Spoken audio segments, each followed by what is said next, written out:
The first thing we're going to go through is we're going to go through bugs. Bugs are going to be the first thing.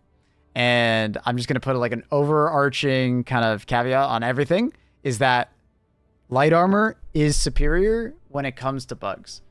You having mobility will save your life more often than just having 15% more armor.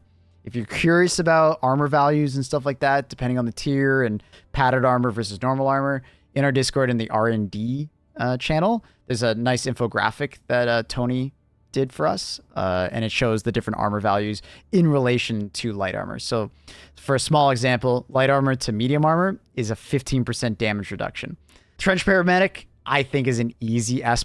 It's probably the best overall Terminid bug light armor. Just having the extra stims and your stims being more effective is extremely powerful. Extremely powerful. If you don't know how your team is going to play and you just want some good armor, it's fantastic. You can get this in the Superstore. I'm not sure when the rotation is. Someone made an infographic on Reddit not too long ago. I'm sure if you do some Google searching, you can find the infographic. The Eradicator is fantastic. The Bile Titan does explosive damage. That's why when you die to a Bile Titan, it says explosive damage. So this should reduce it by a decent amount. I believe it's just the splash effect of it. Mortars from Bile Spewers. Your teammates, a lot of them are going to kill you with explosive damage. The Eradicator is like a good all-around if you don't have the Trench Paramedic and you don't like grenades. So I would say probably S+ to like S-, somewhere in that range, depending on, do you love your stims and grenades, right? There's a little bit of play style difference there, but it's a very good all-around tanky piece of armor, both for your teammates and Bile Titans.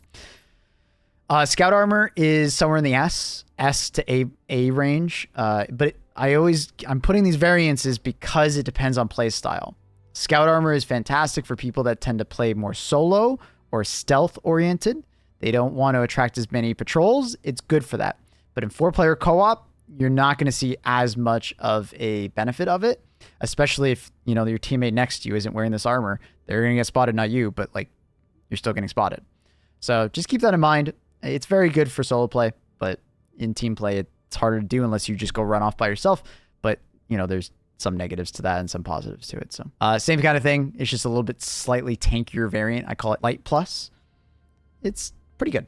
If you like with the other one, if you want a little bit more tankiness, but you don't want to give up on too much speed, there you go. I would say extra grenades is like A tier, maybe S-. Extra grenades are fantastic, especially now that stun grenades exist. Awesome. It's the super light variant, so it's only 50 armor and max speed. Very good. Definitely would recommend adding this to the collection. If you like your grenades, it's fantastic. Especially when you're like leveling up, you need to close more bug breaches. Fantastic. The next piece of armor, a little bit more armor, but you lose some speed.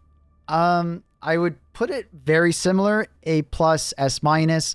This is more just a variant of it that, for people that feel like they're a little too squishy with like light armor, but they want a little bit more, but they don't mind giving up a little bit of speed. It's not a bad option, right? Same kind of thing. Grenades are awesome. A+, S-. Medic armor medium is a fantastic pickup. I would say this is probably like an A+ rating because the perk on it is just so good. It sucks that it's medium, but this is very easily accessible to most players. So I'd probably put it in the A tier pretty solidly. It's not as good as the light medic because you're losing out a bunch of mobility, but you're at least getting the extra stim perks. This is just another variant of the trench medic, so same rating. Now for the interesting ones, the 50% to fatal damage. It can be awesome if you are a gambling man or woman.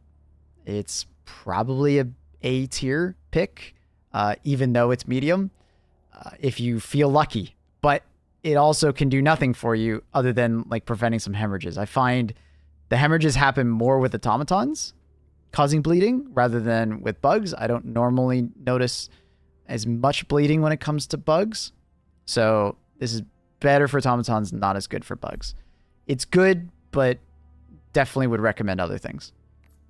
We're going to the same ones. Same rating as the 50%. Explosive resistance on medium armor. Same kind of thing as eradication, but you're giving up a lot of mobility to use it. You will feel the difference between the two.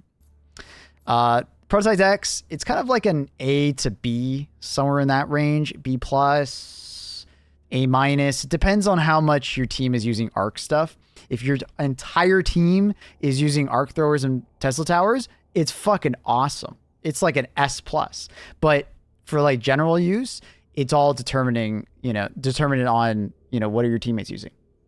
Hard to say. Extra throw range and limb health. I'm going to give this like a B to like an A tier. As I said earlier, the limb health is kind of a non-factor because people are always taking vitality. So the limb health doesn't seem to do anything at the moment. So the really thing you're taking is throw range, which is useful for some people, but I just make the argument, just run forward a little bit, run backwards. Like, I don't know. I don't think it's all that great. It's a nice quality of life thing, but it won't impact the game as much as the other armor sets that you can use. Extra padded, for those that like medium armor and they're maybe medium armor users and they don't want to stop using medium armor, but they want the benefit of having the maximum speed, right, that you can get in the game. It's pretty good. It's basically, just think of it, extra padded on light armor is an extra 15% damage resistance. It's not bad. Probably like B to A, somewhere in that B plus, A minus, somewhere in that range. I have a hard time placing it just because it's kind of like, if you find yourself taking a lot of damage, that 15% can help you with like a couple extra shots here and there, but it's most likely for most players a B because there's just better options. It does something and it always works, but yeah. Extra padding, it's essentially heavy armor without being heavy armor. So it's still medium armor, but having heavy. Same kind of problem though. Like, you're only gaining an extra, I think it's between medium and heavy. I think it goes from 15% to 35%. So you get a 20% damage reduction, which is nice. But like I said, again, you're not going to notice it as much as just having one of the other perks that just keep you alive longer or do something a little bit more immediate in like those stressful, scary situations. It's decent. It's good. I'd probably put it like B plus. Extra grenades, like I said earlier, not too bad, but because it's medium, it goes down a tier, probably like A, B plus. Same kind of thing for that one. It's just a different variant of that one. This is the grenade armor. Just like I said on the other one, it's probably around B. Same with this one. Same with that one. Same with that one. Same with that one. And this is scout armor, but medium. For those that like want to play more stealthy, but they want that extra 15% damage reduction, I'd probably put it in B, B plus, A minus, somewhere in that range. You're giving up so much mobility. And usually when you're scouting, you want to be more mobile. So I've already talked about the servo assisted, medium armor. I'm probably going to put it like probably towards a C tier just because it's servo. Explosive resistance. Now this is a bit of an interesting one. It's that in between heavy and medium. It's a medium plus. It has a little bit more tankiness on it, but you're giving up even more mobility. I do not recommend heavy or medium armor in that regard if you're looking for mobility. Mobility is so strong versus bugs, it's hard for me to say you should do it. Electrocution armor, it's the same kind of thing. If your team's using a lot of arc, hey, it's fantastic. Use it. But if your teammates aren't using arc, it's like a trolling tier. It does nothing for you. Same for that one. I'm just going to blanketly say heavy armor while in bug missions is troll. I don't recommend it. You can do it, but you're not really getting much because a lot of times when you die fast in this game and don't have enough time to stim, it's not because an enemy is just hitting you in the leg over and over again and chip damage. It's because they're hitting you in the head, which is still a thing with heavy armor. So you're giving up so much mobility just to take some more like scavenger hits that are not hitting your head.